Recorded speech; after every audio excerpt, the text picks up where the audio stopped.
Fli Porto, 7ª Festa Literária Internacional de Pernambuco.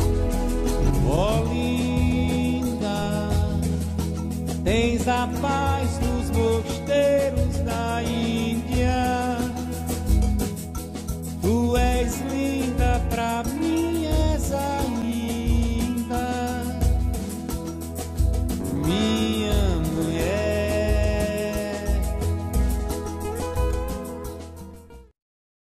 Obrigado pela presença de vocês. É um prazer voltar a Fli Porto. Acho que é uma das festas literárias mais interessantes que acontecem no Brasil já há alguns anos. Desde o ano passado aqui em Olinda, né, criando aí, portanto, um circuito das cidades históricas com festas literárias, que é muito interessante para a cultura brasileira e para a cultura literária, sobretudo. E é um prazer conversar aqui com 3 escritores, artistas, cuja trajetória tem a ver com essa relação da palavra com a imagem e com o impacto dessa visualidade contemporânea sobre a produção e a renovação das linguagens estéticas. Nós temos como o nosso convidado ali no lado oposto, o Ciril Pedrosa, que, apesar deste nome, que parece um nome genuinamente de origem portuguesa e brasileira, é francês, mas ele é de origem portuguesa. Os avós eram de Portugal, de Figueira da Foz, ou perto de Figueira da Foz, cidadezinha perto de Coimbra, mas ele vai falar em francês porque nasceu na França, em Poitiers, onde desenvolveu uma trajetória, uma obra muito importante como desenhista, roteirista, escritor de HQs, né, de histórias em quadrinho, e trabalhou nos estúdios Disney, participando das animações de O Corcunda, de Notre Dame e Hércules, e publicou no Brasil o álbum em HQ Três Sombras, além de participar de uma antologia de quadrinhos eróticos chamado First Time, né? Você participou dessa antologia.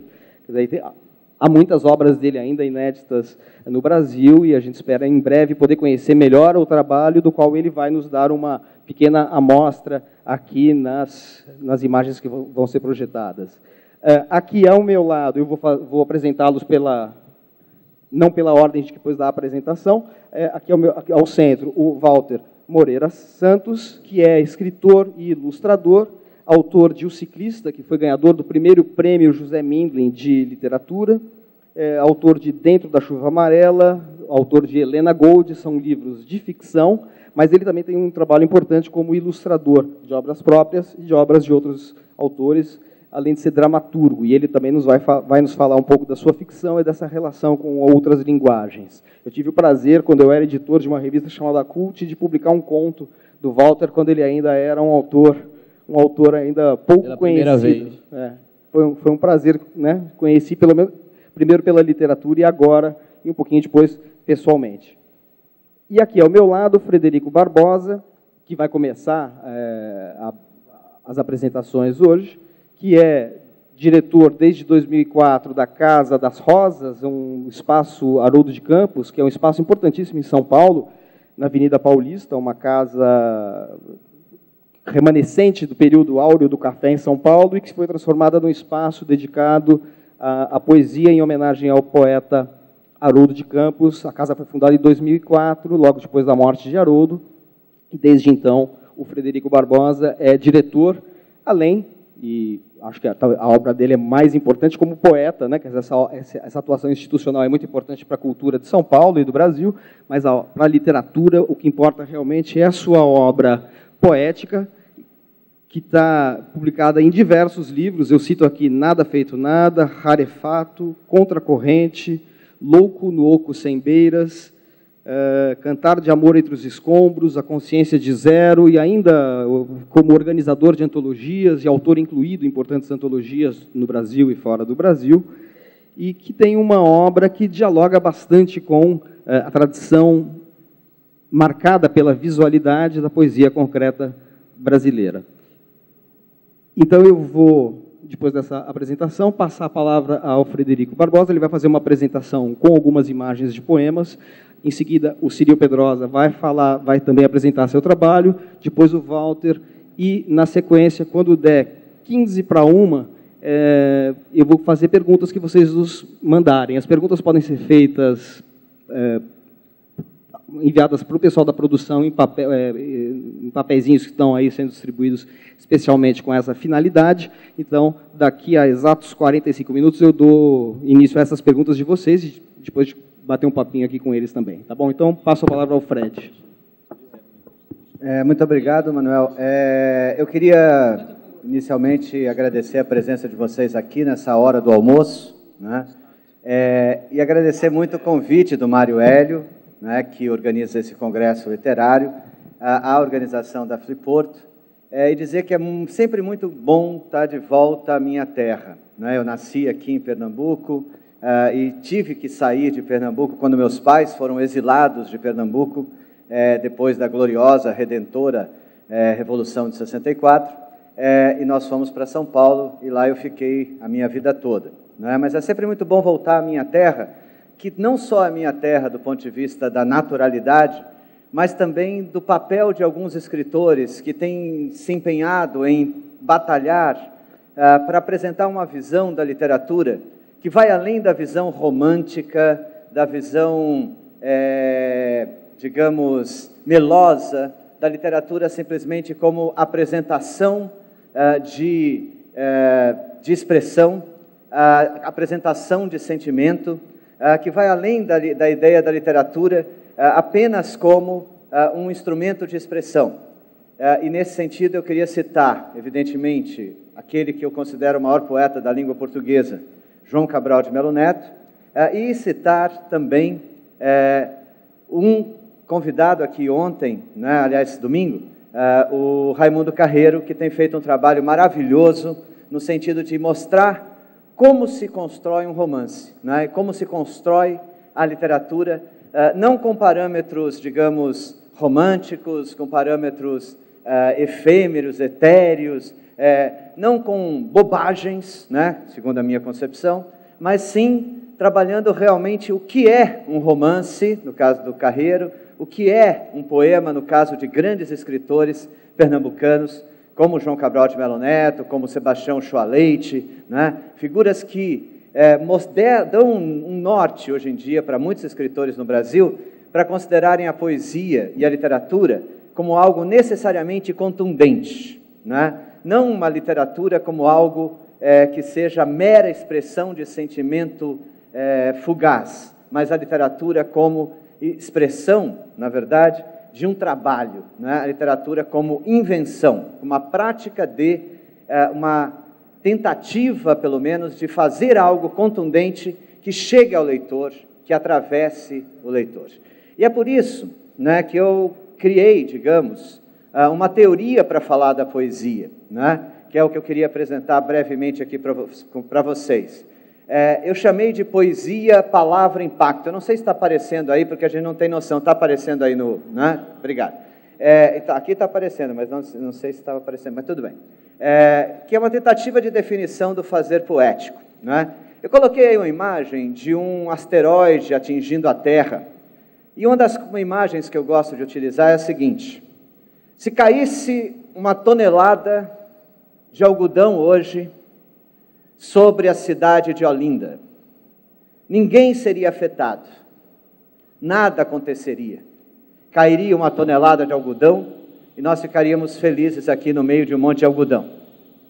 Se caísse uma tonelada num mínimo pedaço de pedra, pesando 1 tonelada desse tamanho, certamente a cidade de Olinda toda seria destruída, por causa do impacto. Por quê? Quanto menor o espaço e maior a densidade, maior é o impacto do encontro de uma pedra do que o impacto de um encontro de um monte de algodão. Vejam, quanto maior a densidade, maior você vai ter impacto sobre as pessoas. Em 1845, um poeta americano chamado Edgar Allan Poe escreveu aquele que é o ensaio que eu queria recomendar a todos que se interessem minimamente por arte e principalmente por literatura ou poesia. É uma leitura mais do que obrigatória. É um ensaio intitulado Filosofia da Composição. O Edgar Allan Poe explica nesse ensaio como ele compôs o seu grande poema The Raven, o Corvo, que depois foi traduzido pelo Baudelaire e acabou se transformando realmente numa das obras capitais da modernidade da literatura universal. Ele explica como ele produziu esse efeito. E no começo do texto, ele diz assim: tenho pensado quão interessante seria um artigo escrito por um autor que quisesse que pudesse descrever passo a passo a marcha progressiva seguida em qualquer uma das suas obras até chegar ao término definitivo da sua realização. Seria para mim impossível explicar por que ainda não foi oferecido ao público um trabalho semelhante, mas talvez a vaidade dos autores seja a causa mais poderosa para justificarmos essa lacuna literária. Vejam que maravilha que ele está dizendo aqui. A vaidade dos autores impede que os autores mostrem para as pessoas como criam as suas obras, que é o que o João Cabral sempre insistiu em fazer, mostrar como criava. É o que o Carreiro faz sempre, mostrar como se constrói um romance. A vaidade em geral dos autores faz com que eles prefiram que as pessoas imaginem que eles são autores por uma graça divina, por um dom, por uma bobagem dessa, inexistente, babaca, do que pelo trabalho sério e honesto de ser um artista, que é isso que um poeta e um escritor digno do nome o é.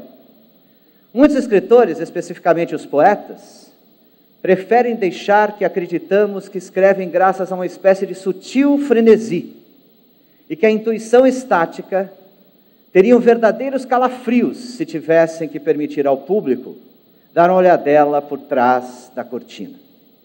E é isso que é muito importante que os poetas, que os autores façam, inclusive nesses encontros literários, mostrar exatamente como é que constroem a sua obra, sem mistificação. A partir disso eu criei essa teoria da poesia palavra-impacto. E o que é que eu digo? Poesia é a palavra impacto. A poesia é a palavra pensada no impacto que vai causar no seu leitor. Aquilo que o Roman Jakobson chamava de função poética da linguagem, ou seja, a linguagem voltada sobre ela mesma, com consciência do que está fazendo. É uma composição construtora de efeitos. Então, todo poema será uma composição que constrói vários efeitos que serão absorvidos pelo leitor. É a linguagem organizada da forma mais meticulosa possível. Isso é importante. Aquele poeta que diz assim: não sei, a poesia vai saindo, vai me tomando e vai saindo. Todo mundo sabe o que vai saindo, O João Cabral dizia muito bem: diarreia é o que vai saindo, O que sai sem que você consiga conter chama-se merda. Seja merda factual, seja merda poética, que é o que abunda por aí, constantemente, para fazer sentir. E aí tem um detalhe que é muito curioso, que as pessoas falam assim: mas essa é uma definição muito técnica da poesia. Espera aí, ninguém reclama que um quadrinista é técnico, ninguém reclama que o ilustrador é técnico, ninguém reclama que um cineasta é técnico. Um quadrinista, um ilustrador, um cineasta, eles estão criando uma ilusão, estão fazendo com que o leitor absorva essa ilusão. Por que o poeta tem que ser aquele ser que sente? Já dizia um poeta extraordinário chamado Fernando Pessoa: sentir, sinta quem lê. Bom, eu queria mostrar para vocês aqui, decorrente dessa definição, alguns poemas de poetas vivos, contemporâneos brasileiros, que é outra coisa que eu acho muito importante.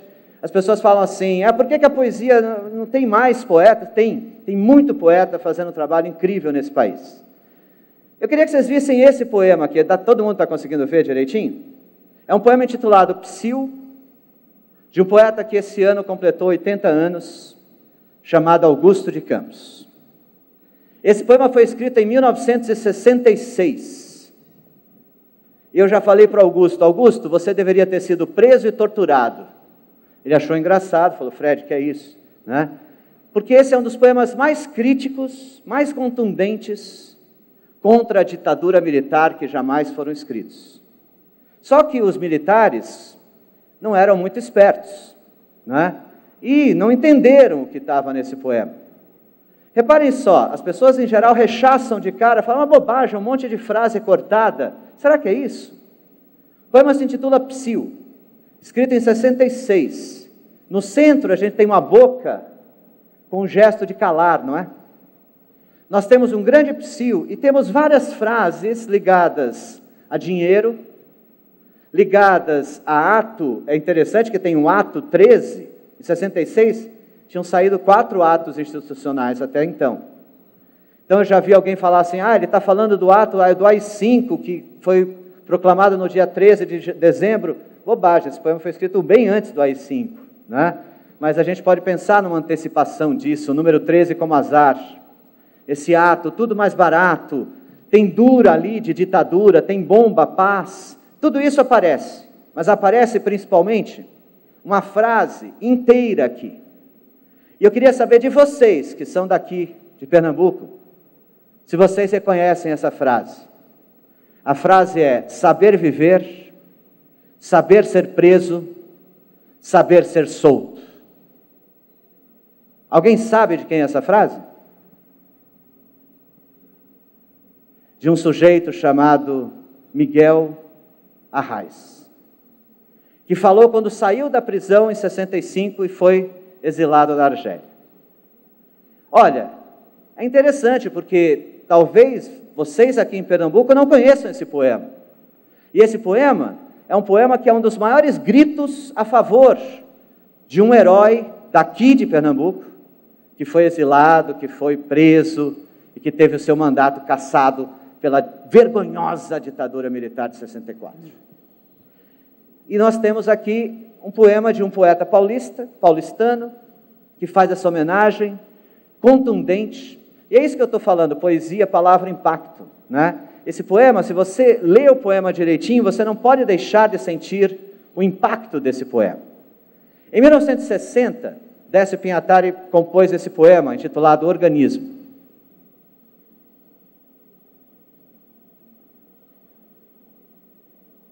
O poema foi publicado, cada uma dessas imagens que passam aí na frente para vocês, era publicada numa folha do livro. Em 1997, quase 40 anos depois, um jovem poeta paulista chamado Elson Frois colocou isso num GIF animado.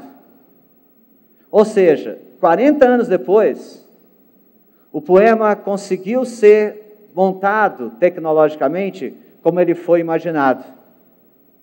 Isso também é essa palavra impacto, é essa palavra na frente.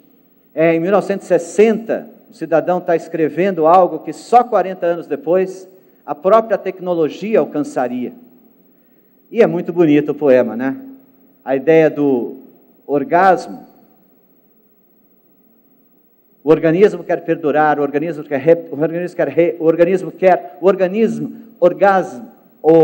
e a gente tem essa penetração final, que eu acho que eu não preciso comentar aqui, um dia vocês todos vão entender. Essa moça, chamada Alice Ruiz, tem feito uma poesia absolutamente sensacional no Brasil, mostrando aspectos fundamentais daquilo que a gente sente hoje. Por exemplo, esse poema. Lembra o tempo em que você sentia, e sentir era a forma mais sábia de saber e você nem sabia?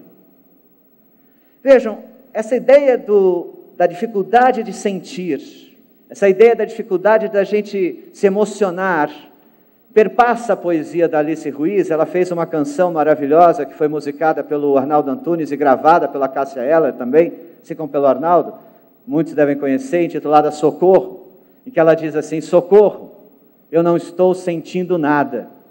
Essa ideia de não estar sentindo nada, essa dificuldade que as pessoas têm para se emocionar no dia a dia, é traduzida por ela e causa um grande impacto naqueles que estão lendo. Por quê? Porque é aquilo que a gente sente no nosso dia a dia também. O Rui Proença, um poeta lá de São Paulo, nascido em 57, publica esse poema aqui, Tiranias. Antigamente diziam, cuidado, as paredes têm ouvidos. Então falávamos baixo, nos policiávamos. Hoje as coisas mudaram. Os ouvidos têm paredes. De nada adianta gritar. É uma coisa impressionante para quem viveu, quem cresceu na ditadura, como a nossa geração, e essa ideia de que a gente não podia falar nada, e hoje não adianta a gente falar nada, né? Porque ninguém está ouvindo. Lau Siqueira, um poeta gaúcho que mora aqui na Paraíba, aos predadores da utopia. Dentro de mim morreram muitos tigres. Os que ficaram, no entanto, são livres.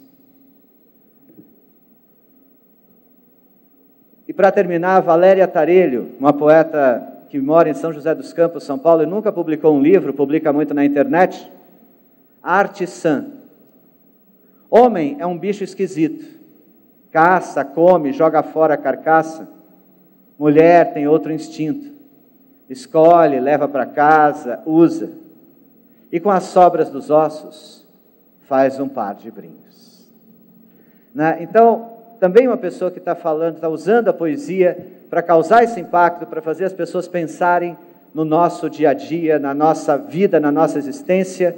E eu tenho certeza que as pessoas que ouvem, leem esses poemas aqui que eu apresentei para vocês e muitos outros que estão sendo publicados no Brasil hoje, têm essa palavra impacto gravada dentro de si, porque é uma palavra que está falando daquilo que a gente vive, daquilo que a gente sente, mas fazendo isso de uma maneira meticulosamente arrumada, organizada, para causar esse impacto naquele que está lendo, né? Acho que era isso que eu queria colocar, depois a gente discute um pouquinho também, tá? Obrigado. Vou passar então a palavra para o Círio Pedrosa. Eu queria aproveitar só fazer um agradecimento à Fatiha, que está fazendo a tradução, que permitiu que o Círio acompanhasse a apresentação do Fred e que vai agora traduzir, para quem não entender francês, vai traduzir para vocês para o português. Então, obrigado, Fatiha. É um trabalho árduo e ainda mais neste calor, é mais árduo ainda. A gente precisa aplaudir esse... Aliás, eu queria avisar para todo mundo, vocês estão com um friozinho aqui, mas aqui no palco é um calor insuportável, porque tem essas luzes. Círio, por favor. Bonjour, d'abord je voulais tout d'abord remercier les organisateurs de Fliport et aussi mon éditeur Companhia das Letras qui m'ont donné la grande chance d'être parmi vous aujourd'hui, en si belle compagnie. J'ai un seul de mes livres parmi l'ensemble de mon travail a eu la chance d'être publié ici au Brésil. Et donc je vais profiter de l'occasion d'être ici pour vous présenter de façon assez sommaire et assez rapide peut-être mon parcours et puis quelques exemples un petit peu plus récents de mon travail qui puissent être représentatifs de ce que je fais. J'ai commencé à faire de la bande dessinée il y a une quinzaine d'années. À cette époque-là, en France, il y avait beaucoup de créations en bande dessinée. C'était déjà un univers de création très développé, très important, très puissant, mais il existait assez peu de formations.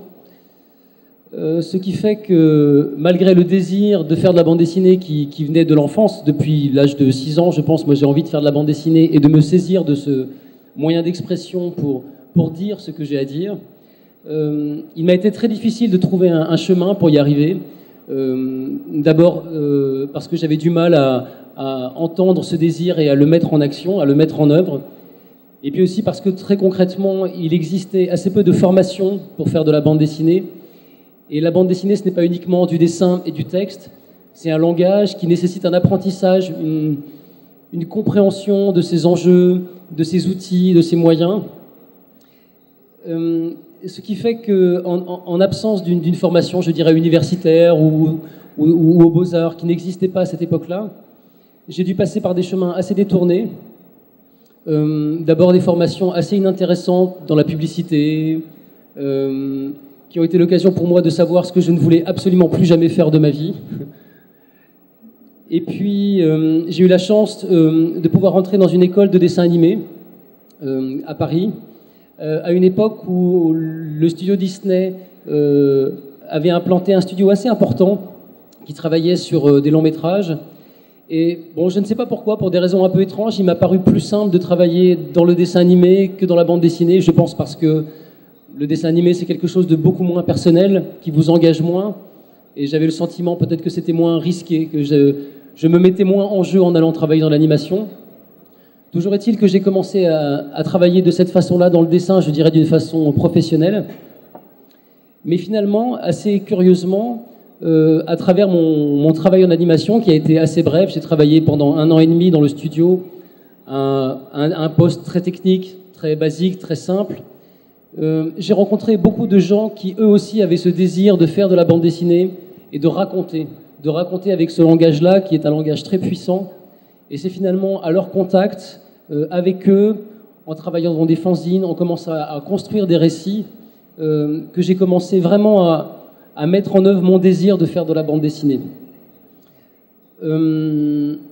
Malheureusement, je n'ai pas ici d'image pour vous montrer l'ensemble de mon parcours et la diversité de ce que j'ai pu faire.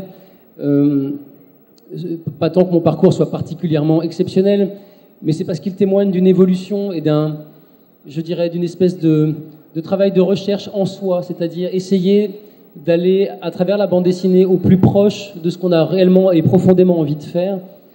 J'ai commencé à faire de la bande dessinée dans quelque chose qui était beaucoup plus proche, je dirais, du divertissement, de la bande dessinée très populaire, parce que c'était finalement mon background en bande dessinée.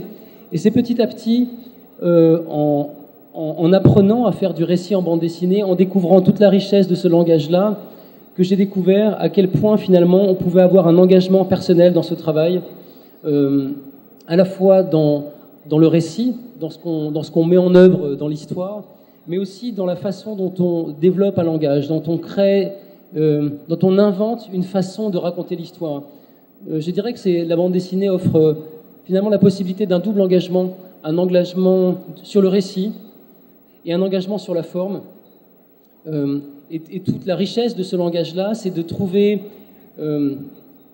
disons, le mariage heureux entre la forme graphique qui soit le plus possible au service de l'histoire qu'on essaye de mettre en œuvre. Je vais essayer de retrouver dans les images que j'ai amenées ici quelques exemples, peut-être qui sont les plus récents de... Je vais passer rapidement sur ces images-là, sur lesquelles je reviendrai plus tard, qui sont quelques exemples du travail en animation que j'ai pu faire par la suite, mais qui sont des choses moins personnelles et qui sont finalement, honnêtement, des choses que j'ai faites souvent pour gagner ma vie, en fait, parce que...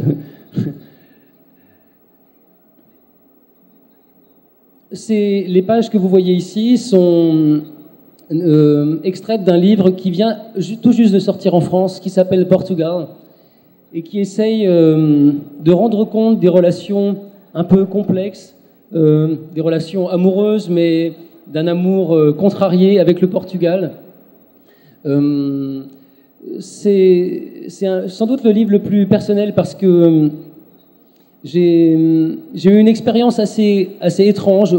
Il y a plusieurs années de ça, je suis allé au Portugal à l'invitation d'un festival de bande dessinée pour des livres dont je n'étais pas très fier, pas très heureux, justement qui correspondaient à l'époque où je faisais une bande dessinée un peu légère et divertissante. Et je commençais à ne plus savoir pourquoi je faisais ce travail-là, à ne plus comprendre à quoi servaient mes livres.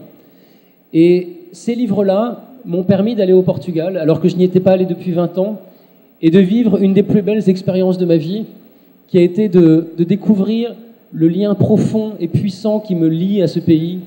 J'ai découvert à quel point cette langue, les visages, les rues, tout ça m'était familier et à quel point je le portais à l'intérieur de moi sans le savoir. Et ça a été comme une espèce de révélation.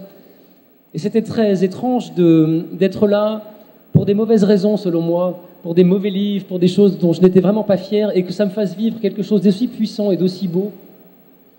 Et en rentrant en France,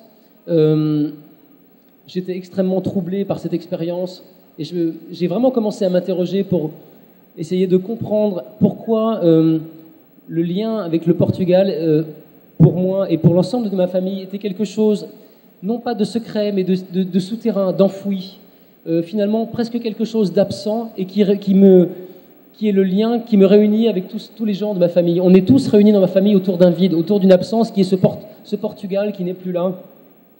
Et j'avais beaucoup de mal à mettre ça en mots. Et tout simplement, en fait, je me suis dit, bon, je fais de la bande dessinée, donc je vais essayer de mettre ça en forme par la bande dessinée. Et presque comme un poète, essaierai voilà, de se mettre au travail et de trouver les mots, les articulations, la structure pour donner forme à ce qu'il ressent et pour pouvoir le partager.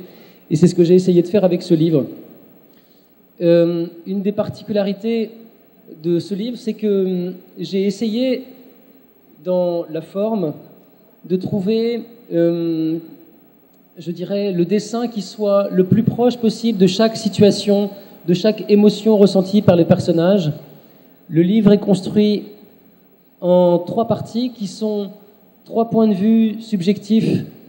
Le point de vue du personnage principal qui s'appelle Simon, qui est celui de ma génération, et le personnage de la génération de Jean, qui est la génération de son père, et le point de vue de la génération de Abel, qui est le grand-père du personnage. Et chaque chapitre raconte son lien au pays, c'est-à-dire il y a le lien des petits-enfants, le lien des pères et le lien des grands-parents. Et donc j'ai essayé de trouver une forme graphique qui témoigne de cette subjectivité. Et donc ça a été pour moi l'occasion d'essayer le plus possible de me libérer, je dirais, de ce qu'on appelle le style, mais qui est souvent un truc, des mauvaises habitudes, des facilités de dessin, pour essayer d'être le plus possible dans l'interprétation. Et je dirais presque comme un acteur essaye de se saisir d'un texte et puise le plus profondément à l'intérieur de lui-même pour incarner le texte. Là, j'ai essayé de puiser le plus possible à l'intérieur de moi pour incarner graphiquement l'histoire que j'avais écrite. Ce qui fait que, comme vous pouvez le voir peut-être ici, même si je le montre un petit peu rapidement, il y a des formes dans les couleurs, dans le dessin, dans la narration aussi, qui sont très différentes, qui passent par des choses de dessin très vivant, avec des couleurs très légères, ou au contraire parfois avec des couleurs très monocordes et un dessin un petit peu figé.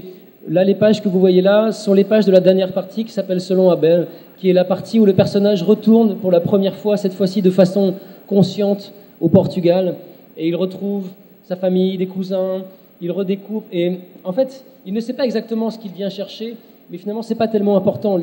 L'important pour lui, c'est de s'être mis en mouvement et d'être venu là, et d'être prêt à découvrir.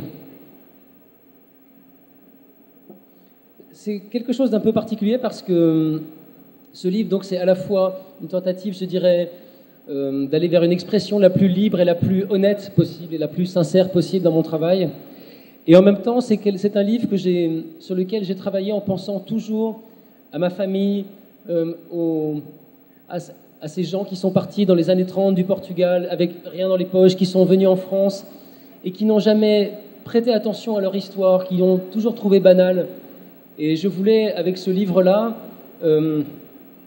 rendre compte je dirais, de la beauté et de la grandeur de leur vie, de ce qu'ils ont vécu.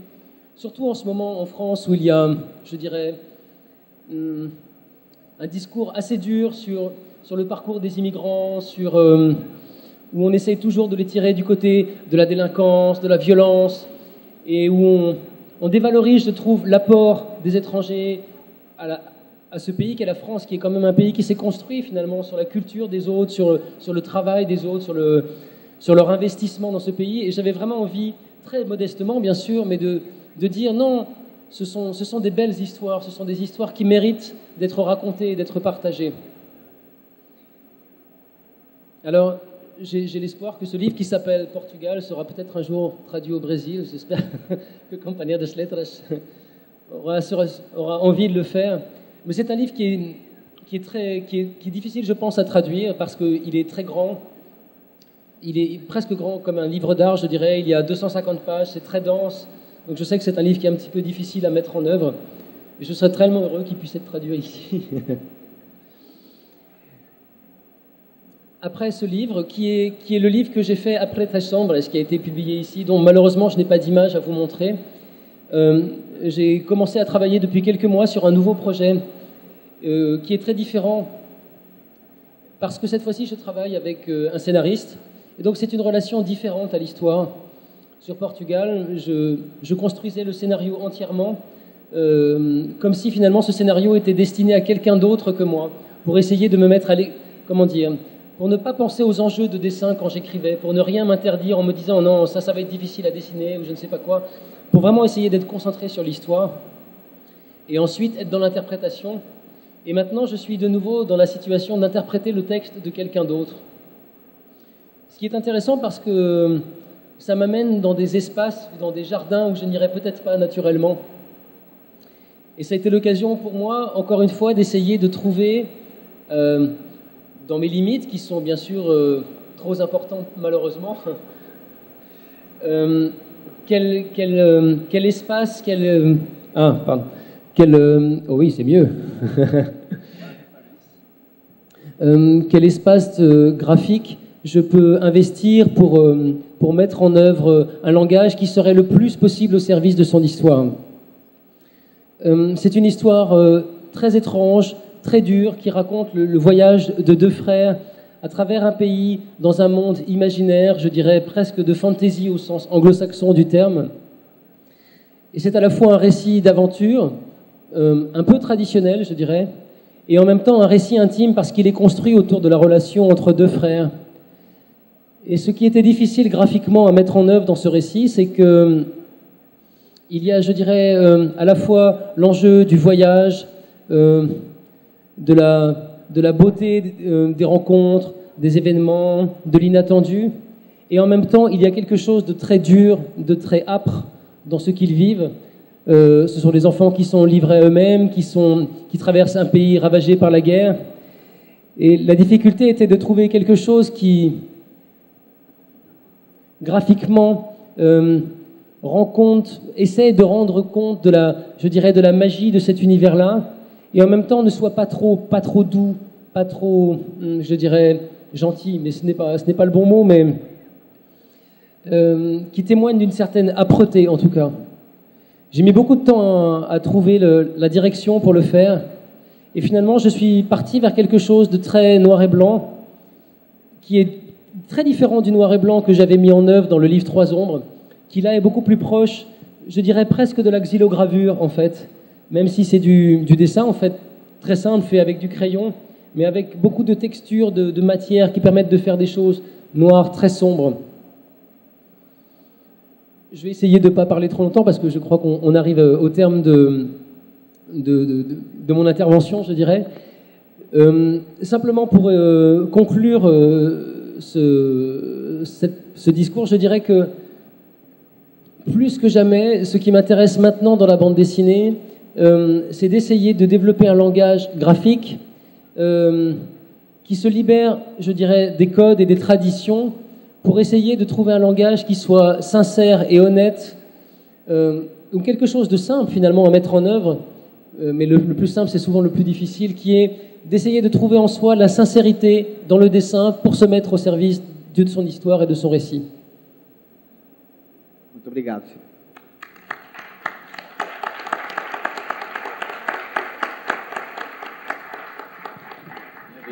Muito obrigado. Então agora eu passo a palavra para o Walter. Bom, agora vamos à boa notícia, né, que eu vou dar aqui para o Cyril, para o Fred, que é justamente, eles são o futuro. E por que eles são o futuro? Eles são o futuro porque eles estão captando o anseio de toda uma geração, que é esse anseio pelo terno, que é esse anseio pela beleza, e que é, sobretudo, o anseio pelo silêncio.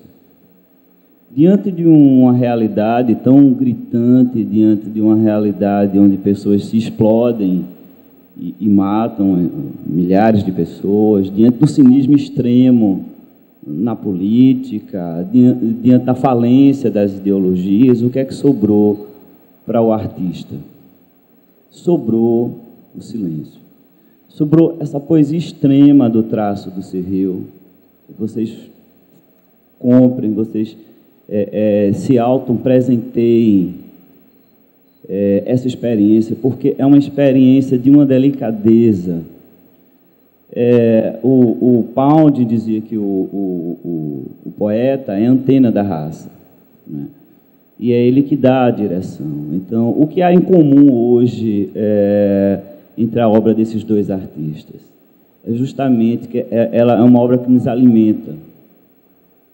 Eu acho que o grande lance da obra de arte é a verdade, é a experiência da verdade. E, no caso, é aquilo que, quando você constata, você relaxa e diz, é isso. Seja diante de um verso da Adélia Prado, seja diante de uma página de Clarice, seja diante de uma sinfonia. Então, há esse relaxar, a esse encontrar-se na obra desses dois grandes artistas, né? Então, hoje, a obra de arte, ela sempre tentou ser contestadora, ela sempre tentou ir contra os padrões, ela sempre tentou gritar. Hoje, o que grita é o afeto. Hoje, o que grita é o silêncio. E a grande notícia é que a gente nota no mercado editorial, por exemplo, você vê, os romances estão cada vez mais finos, mais breves. Isso não é por acaso, não é por falta de tempo. Eu creio que é por conta dessa necessidade, dessa experiência, desse calar, do menos que é mais, né? E esta é a grande boa notícia que eu tenho. Eu acho que nunca se produziu tanta poesia no mundo, né? A quantidade de sites, de blogs e tudo se multiplicam e tudo. E arte gráfica do mesmo jeito, né? O ano passado, como eu também trabalho com ilustração, você vê aumentar, eu acho que na última década nós multiplicamos uma quantidade imensa de livros para a infância, de livros para a juventude, de obras que têm esse silêncio, de obras que têm esse afeto, de obras que têm esse lúdico. Quando eu recebi o convite, eu achei um pouco estranho, né? Como eu já sou fã dele já há algum tempo, por conta das relações da internet, que você encontra as referências e você vai atrás e tudo. E o Fred também, por conta do trabalho que ele faz nas Casas das Rosas, né, que já produziu vários eventos, os quais participei, como a Jornada e tudo mais, o Prêmio São Paulo e tudo. Eu me perguntei onde eu me encaixo dentro desse contexto, né? Onde poesia, onde imagem, onde prosa de ficção, qual é o denominador comum? E o denominador comum é o silêncio, é o afeto. O denominador comum é a delicadeza, mas não é essa delicadeza do coelho fofinho, mas a delicadeza de nos dizer aquilo que nós precisamos dizer, a delicadeza de nos nutrir. Você, diante de uma imagem, seja de um poema do Fred ou do Cyril, você se encontra, a gente para.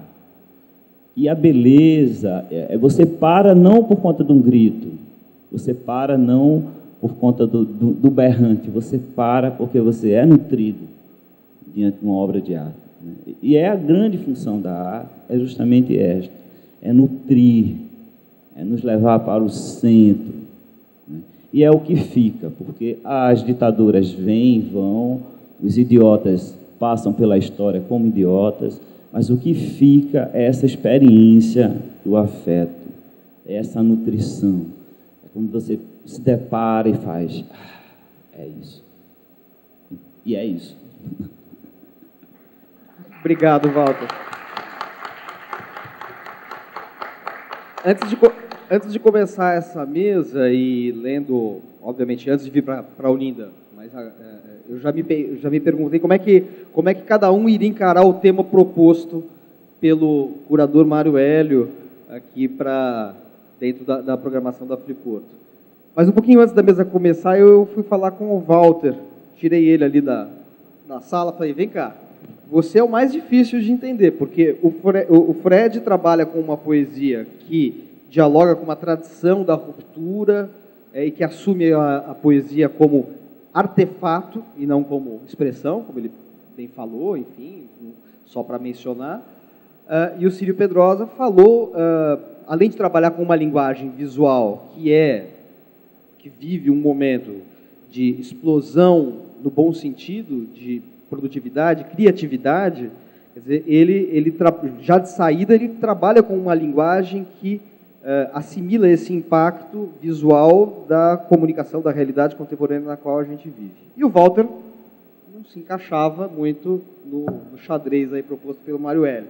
Daí eu fui falar para ele, falei, Walter, mas eu acho que você tem uma obra que tem um aspecto que não trabalha com a visualidade, como no caso da poesia, como o Fred mostrou, e do Círio Pedrosa, mas você tem uma coisa do efeito de choque, que é uma característica da modernidade. Quer dizer, a modernidade nasce perturbando, vamos dizer, os conceitos tradicionais de literatura, de gêneros, de formas, com o efeito de choque que o Baudelaire captou como essência da experiência moderna nos seus pequenos poemas em prosa. Então, esse efeito de choque é uma coisa que a gente está acostumado a ver na literatura moderna, desde o Baudelaire, passando pelas vanguardas, até a poesia concreta, etc. E o Walter falou, não, agora eu acho que a gente... E ele antecipou, e tentando traduzir um pouco para mim mesmo o que ele falou agora, ele falou assim, que agora a gente tem um excesso de choque. Então, vamos dizer, a reação da literatura, vamos dizer, aquilo que pode ser... fazer com que a literatura avance em relação à representação da realidade, a reação à realidade, é fugir desse excesso de choque, é buscar uma espécie da linguagem do silêncio. E quando ele fala, a frase que eu anotei aqui, o silêncio grita, o que grita é o silêncio, ele acabou de falar essa frase, acho que é uma frase que traduz muito essa percepção dele, de que a modernidade que nasce do choque nos anestesiou. O choque virou um clichê, o choque nos embotou. O Rui Proença, no poema, fala que não são as paredes que têm ouvido, mas os ouvidos têm parede. Nós estamos embotados pelo excesso de bombardeamento de informação, pela saturação da linguagem visual. E daí, eu estou tentando fazer uma costura aqui entre as três falas, e daí quando o Círio fala que ele tem todo um esforço para se libertar, se emancipar, se libertar dessas linguagens desgastadas e buscar uma linguagem muito pessoal, eu acho que isso vai... isso, para mim, é um comentário sobre a obra dele, que é um comentário que vale aqui para os três. Ou seja, o grande impacto da poesia, da criação artística, visual, ou em prosa, ou em HQ, eu acho que é a criação de uma linguagem que fuja dos clichês. Os clichês nos anestesiam com a linguagem, né? Desculpa esse comentário um pouco longo. Algumas pessoas, e particularmente a imprensa, têm horror a mediadores que falam muito. E eu já tive experiências bastante desagradáveis ao comentar isso. E eu vou passar algumas perguntas do público, porque há duas perguntas para Círio Pedrosa. São duas perguntas para você, que eu acho que dá para responder de uma vez só. Quais autores e desenhistas estiveram presentes na sua carreira? Enfim, quais são as suas influências? E essa pergunta de André Luiz Paiva. E uma pergunta de Bruno Kelch. Por que você disponibilizou Portugal gratuitamente como uma webcomic?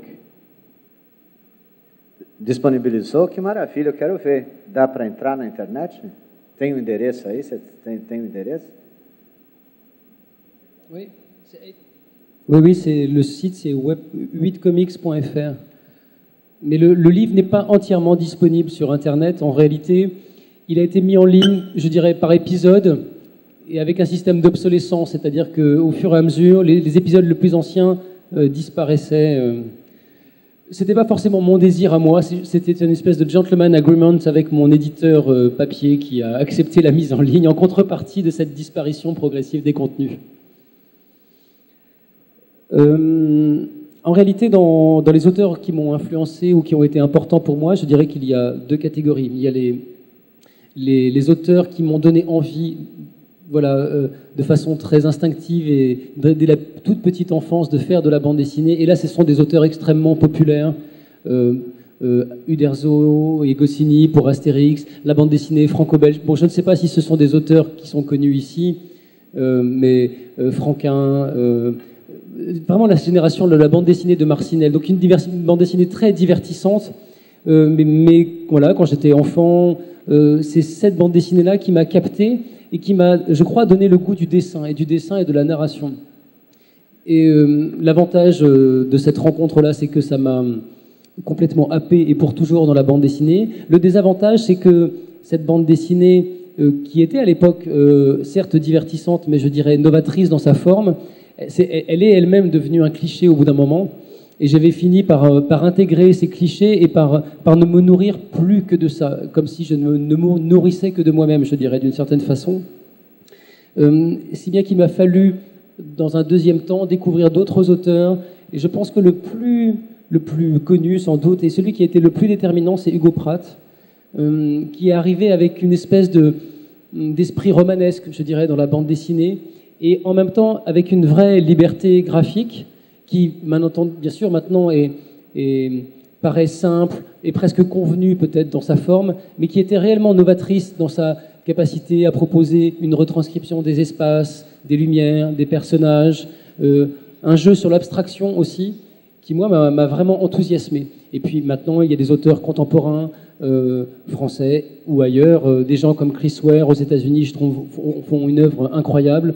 En France, un dessinateur comme Blutch, qui a une force de proposition et d'invention et d'innovation. Chaque livre est une remise en jeu de lui-même, de son travail. Je trouve ça extrêmement enthousiasmant. Ce ne sont pas des gens qui m'influencent graphiquement, ce sont des gens qui m'influencent dans leur parcours, qui me stimulent, qui me donnent envie d'avoir le courage, moi aussi, de me mettre en jeu, d'aller plus loin. Obrigado, Círio. Alô? Eu queria fazer uma pergunta a propósito de parcerias, né? Eu sei que o Círio ele mencionou no final da primeira intervenção dele o trabalho feito com outro, digamos assim, roteirista da história, né? E isso talvez seja comum no universo dos quadrinhos, fazer um trabalho a quatro mãos seja uma coisa mais comum. Em literatura, isso é muito menos frequente. O Fred, por exemplo, tem um livro chamado Brasil Braseiro, em parceria com o Antônio Risério. É um livro que alterna os poemas dos dois, de uma maneira que graficamente a gente percebe, tem algumas indicações de quem escreveu, mas seguramente há aí um diálogo poético, já que o resultado tem muitas confluências, a ponto de que se não houvesse essas indicações gráficas, você não saberia quem escreveu qual poema. Eu queria que você, por favor, Fred, comentasse um pouco esse projeto e, se, mais importante, mais do que comentar o projeto em si, se esse tipo de parceria explicita o fato de que o poema e a literatura em geral é um artefato mais do que uma expressão subjetiva. Olha, eu gostei muito dessa sua consideração, só tinha pensado nisso agora, quando você falou, que, na verdade, para você criar um livro em conjunto, um livro de poesia em conjunto, você tem que superar aquela ideia de que o poema nasce, né, de uma inspiração divina e que, portanto, representa você. É muito curioso que eu vejo que os quadrinhos do Círio é lindo, né? Muito bonito o seu livro, assim, adorei, né, o que eu vi aqui agora. E eu fiquei pensando, quer dizer, um crítico, alguém discute com você, né, você cria, ou quando você cria o texto com o quadrinista, vocês muitas vezes vão discutir o texto, discutir o quadrinho, mas vocês estão discutindo o quadrinho, né? Estão discutindo a obra, né? E cada um colocando uma posição a respeito. É curioso que na literatura, e especialmente na poesia no Brasil, parece que as pessoas, assim, se você não gostar daquele poema, você não gosta da pessoa, né? Tem, assim, as pessoas não aguentam crítica, né? Elas acham que o texto que escreveram, né? As pessoas acham que o texto que elas escreveram é um texto, né, que representa você. Então, se você fala assim que não gosta de determinado poeta, por exemplo, as pessoas imaginam que não gosta do poeta mesmo, né? Himself, a pessoa, né? E não da obra especificamente. É muito difícil essa separação. No caso de escrever um livro em conjunto, como eu fiz com o Risério, você tem que, evidentemente, fazer com que a inteligência supere o ego, né? Quer dizer, você tem que dialogar, os poemas têm que... E um dos grandes males no Brasil, me disse um taxista outro dia que eu peguei, né? O taxista virou para mim e falou: o senhor sabe qual é o grande problema da humanidade? Eu fiquei curioso, né? E ele falou assim: o problema é que o ego supera a inteligência, né? Eu falei, meu, é realmente a grande sabedoria que eu ouvi nos últimos 50 anos de vida, né? O ego, muitas vezes, é maior do que a inteligência, e as pessoas, né, simplesmente não discutem a arte, não discutem a concepção artística, não discutem o que é fazer arte, né? E é muito interessante, né, quando você discute com outras artes também, para observar como é que esse mecanismo existe nas outras artes em si, né? Isso é uma coisa que é importante sempre levar em consideração. É muito importante um poeta aprender com um músico, com um quadrinista, com um pintor, né? E os grandes poetas, os grandes inventores, aprenderam muito com isso, né? Com essa relação intersemiótica, essa discussão das artes como um todo. Chegou uma pergunta aqui que não está direcionada a ninguém especial, mas eu acho que ela é bem adequada ao Walter, porque é o prosador da mesa aqui, né, do encontro. Fala assim, que os romancistas, porque os romancistas, em geral, não gostam, ou em parte não gostam de poesia, e só aceitam em parte a linguagem poética. Me parece que você é um romancista ou um prosador que não vai nessa, que não se encaixa nesse comentário, né? Na verdade, o que acontece aqui no Brasil é um pouco diferente do que ocorre no resto do mundo, né? Você vê, por exemplo, o Philip Roth, há grandes romancistas americanos que escrevem poesia, né? Agora me fugiu da memória, mas é comum você ter a Margaret Atwood, por exemplo, que é canadense, tem uma obra poética belíssima, é uma grande romancista. Aqui no Brasil há muita segregação. Então, se o Fred aparecer numa editora com um romance, ele vai ser olhado de cima a baixo, né? E parece que o mesmo ocorre o contrário. Se um romancista aparecer com um livro de poesia, né? Parece que você é aceito se você se encaixar em determinados guetos, mas não é a experiência internacional, né? Isso ocorre aqui do mesmo jeito que ocorre em relação a qualquer coisa. Ou seja, você aceita a questão racial desde que a mocinha não case com seu filho ou vice-versa, né? Então, a gente tem a gente vive de aparência aqui no Brasil, sim, e esse é o grande problema. Esse preconceito mascarado, não é? Essa necessidade de colocar você em determinados guetos. Então, é literatura gay, é literatura feminina, e por aí vai. Isso não ocorre no mundo todo, graças a Deus, mas aqui isso ocorre e é pauta para os antropólogos, né, e sociólogos, mas eu creio que isso acontece em qualquer área do nosso conhecimento, da nossa sociologia, do nosso dia a dia, né? Então, há realmente esse problema, não é? A editora precisa que você tenha um determinado nicho, que você lide com determinada coisa, né? Deixa eu aproveitar e perguntar, para não deixar de entrar nesse assunto em relação ao seu trabalho, como é o seu trabalho de ilustrador? Quer dizer, você considera um trabalho tão autoral quanto o seu trabalho como prosador, como romancista? Todo mundo conhece a experiência. Quando você é criança, você está brincando de uma coisa, e de repente você cansa, né? Aí fala assim, bora brincar de outra coisa, isso está chato, isso ficou chato, né? Então, todo mundo sabe ilustrar, né? Toda criança sabe ilustrar, e por conta disso eu tenho uma oficina de ilustração, inclusive estive ontem aqui, uma oficina de ilustração e tal. O meu trabalho de ilustrador é um modo de o romancista descansar. Eu ilustro porque aí eu me dou férias, é muito bacana, né? E assim, quanto mais eu tiver mal, melhor eu ilustro, né? Eu herdei, assim, da minha família uma enxaqueca desgraçada, né? Então, eu tenho enxaquecas, assim, eu acho que a cada 2 dias e tal, né? E quanto mais a enxaqueca é pior, melhor eu ilustro, né? Aí eu faço bico de pena, faço coisas bem assim. Então, eu tenho graças a Deus, eu navego entre os vários estilos, né? Às vezes eu canso e vou para o teatro, às vezes eu estou de saco cheio e adapto um livro, né? Às vezes, e há coisas que você quer muito fazer, por exemplo, quem não gostaria de ilustrar Clarice Lispector, né? E às vezes você chega em casa e abre a caixa de e-mail e há um convite para você ilustrar um autor que você adora, né? Quem não gostaria? Mas não é um trabalho de invenção de histórias dentro de uma linguagem dos quadrinhos, da graphic novel. É uma ilustração. Você parte de um texto.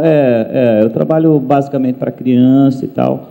Mas eu faço, eu acho que todo mundo consegue fazer qualquer coisa. E isso pegando o gancho no Fred, é só estudar, não tem, né, não há, todo mundo consegue fazer tudo, né? Nós somos seres criativos por excelência. Todos nós nascemos criativos. No caso do Cyril, cuja obra nasce já com uma dimensão narrativa e outra visual, eu queria saber o seguinte: o que predomina? O primeiro insight, o Fred vai me bater, inspiração. Ele é contra a inspiração. Então, qual é o primeiro insight? Ele é mais visual ou é mais verbal, literário? E já que alguém fez perguntas sobre influências dos quadrinistas, eu queria saber de influências literárias.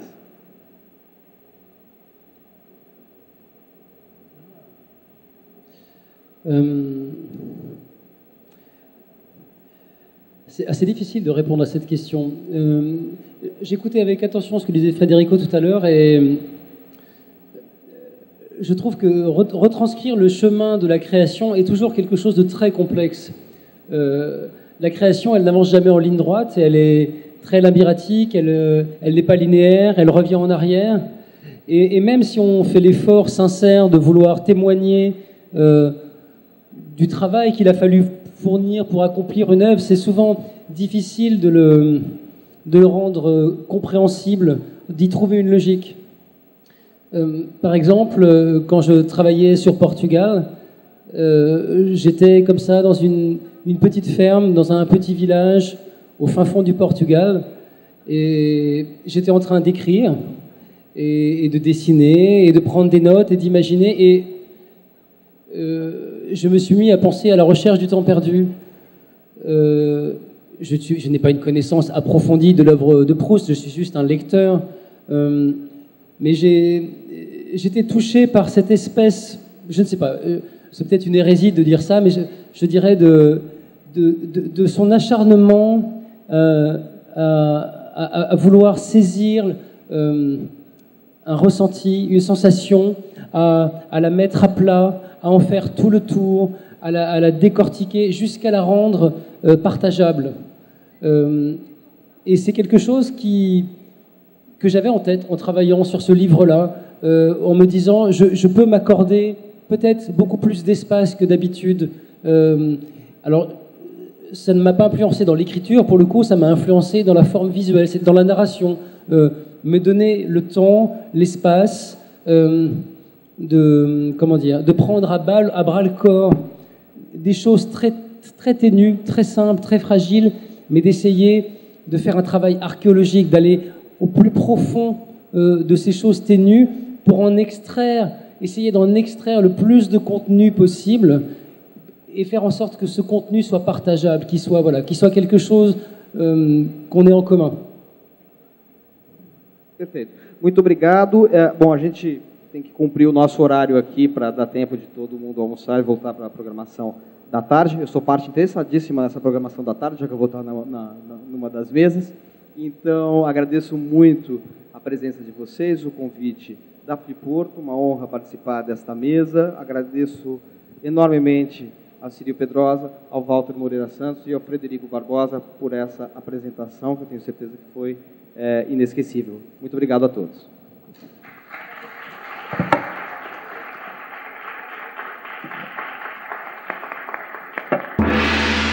Friporto, 7ª Festa Literária Internacional de Pernambuco. Oh, linda, tens a paz dos motivos.